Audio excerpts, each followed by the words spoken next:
Mahal na araw na nga next week at bibigyan ko kayo ng ulam idea na hindi gumagamit ng karne. Escabecheng galunggong ang lulutuin natin ngayon. Kaya kung wala kang idea kung ano ang lulutuin mo, panoorin mo to. Meron akong half kilo ng galunggong na umabot ng 6 na piraso.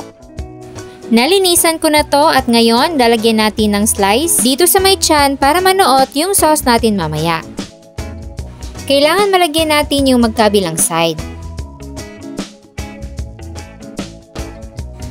Then mag-season tayo ng asin at black pepper sa both sides.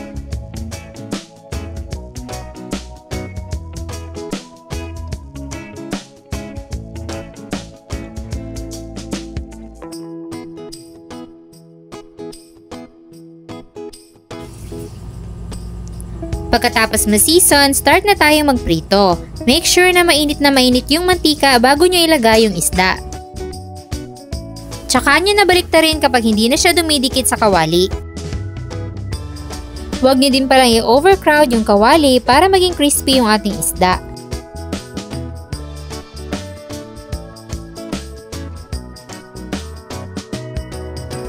Kapag fully cooked na, pwede nang hanguin at iset aside. Isunod naman yung mga natitirang isda.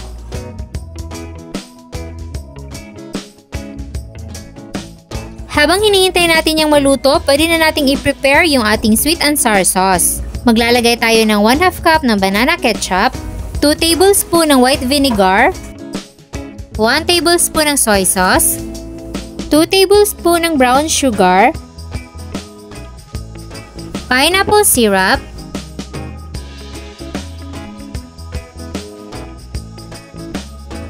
at black pepper. Haluin lang ng mabuti hanggang sa ma-dissolve yung ating sugar.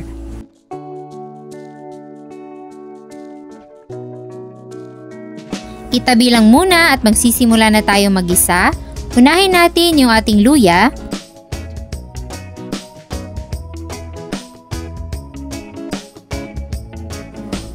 Sunod ang sibuyas.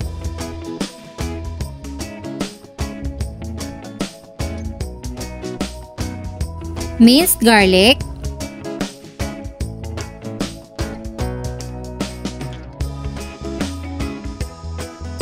Sliced carrots.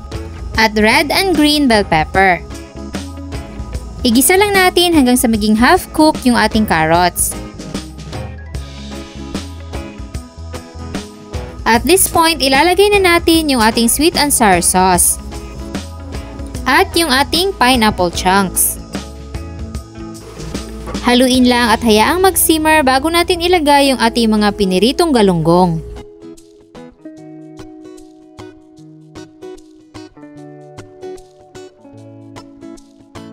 Bali-balik ta rin din ito para manuot sa isda yung ating sauce.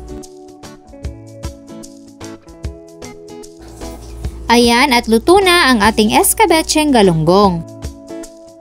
Kaya kung naghahanap kayo ng espesyal na ulam na hindi masyadong mahal, pwede nyo itong itry. Ilalagay ko na dyan sa ibaba ang kompletong listahan ng ating mga sangkap. Sana'y nagustuhan nyo ang ating recipe for today. Enjoy!